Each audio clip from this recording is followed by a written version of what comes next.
Hello everyone, I am Dr. Kumar Binguprotim. I am a demonstrator in the Department of Forensic Medicine, Guwahati Medical College and Hospital, Guwahati, Assam. Today we will be discussing on a very important social issue, menstruation. You may call it periods, you may call it menstrual cycle, you may call it ऋतुस्राव or anything that you call in your local language, but not any word which implies impurity, which means impurity. We'll be evaluating the reason why it should not be, why menstruation should not be treated as impure, why menstruation is not impure. We'll be discussing, we'll be evaluating on that. So, actually, I am working on menstrual hygiene for the last 5 years. I have conducted around more than 500 menstrual hygiene awareness camps along with distribution of free sanitary pads in the rural areas of Assam. So, before coming to the reason, first we should know what is actually menstruation. What is the mechanism? I'll be describing, but not in a medical language, but in common man's language. So, we'll be just trying to know, in very simple words, we'll be trying to know what is actual mechanism of menstruation. So, if this is the uterus, so this is the uterine wall. This is the uterine wall. This is the inner side. This is the outer side. So, every month a woman's body gets prepared for pregnancy. For that reason, what happens in the uterus? For pregnancy, uterus is must. Pregnancy will occur in uterus. So, every month, what happens?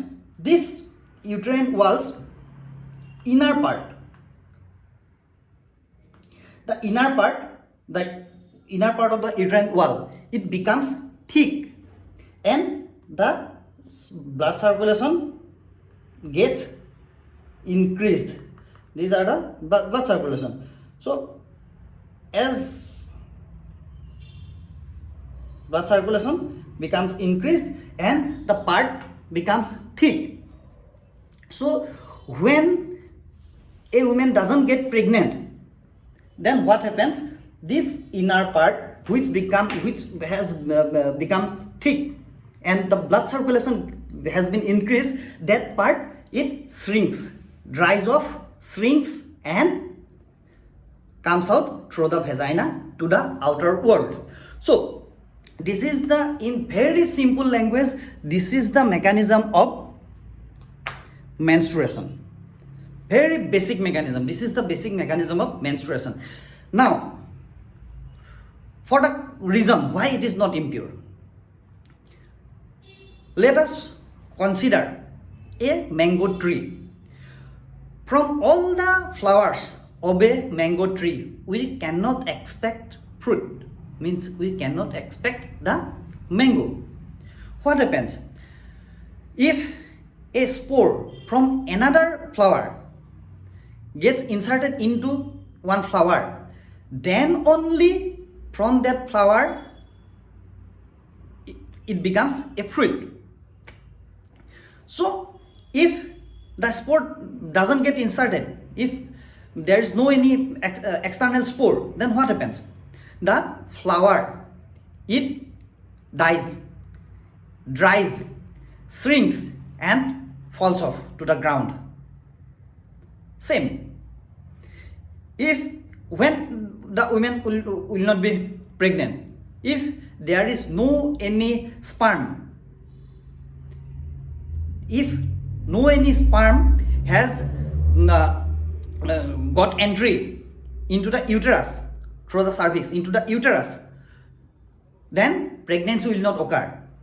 If pregnancy will not occur, as like the flower, if the fruit doesn't occur, then what will happen?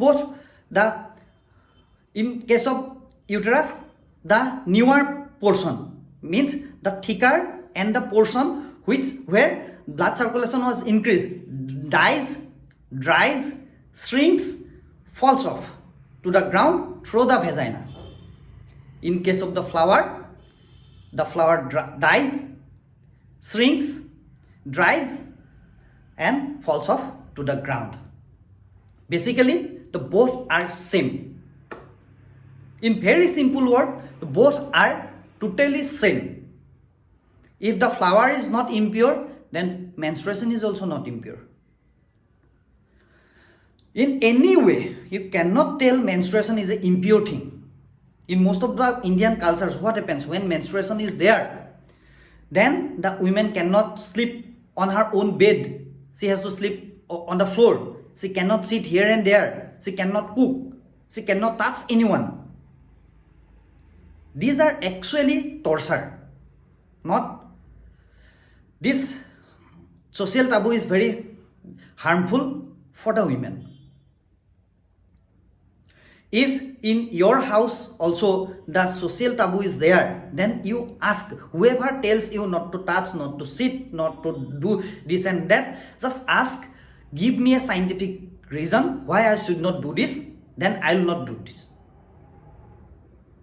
If you cannot give a scientific reason for these things, then I will not follow your instructions.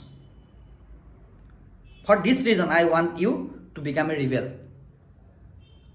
This is injustice to the woman. And I am 100% sure no one can give a valid scientific reason. It is going on for years and years and thousands of years. So you have to follow. No.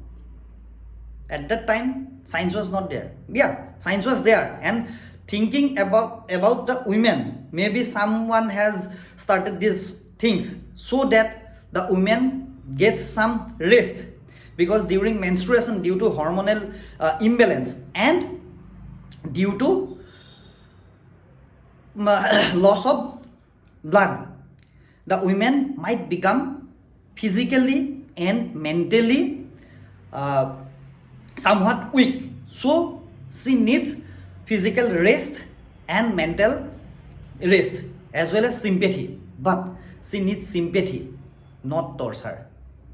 On the name of sympathy, you must not torture anyone. So I think I have been able to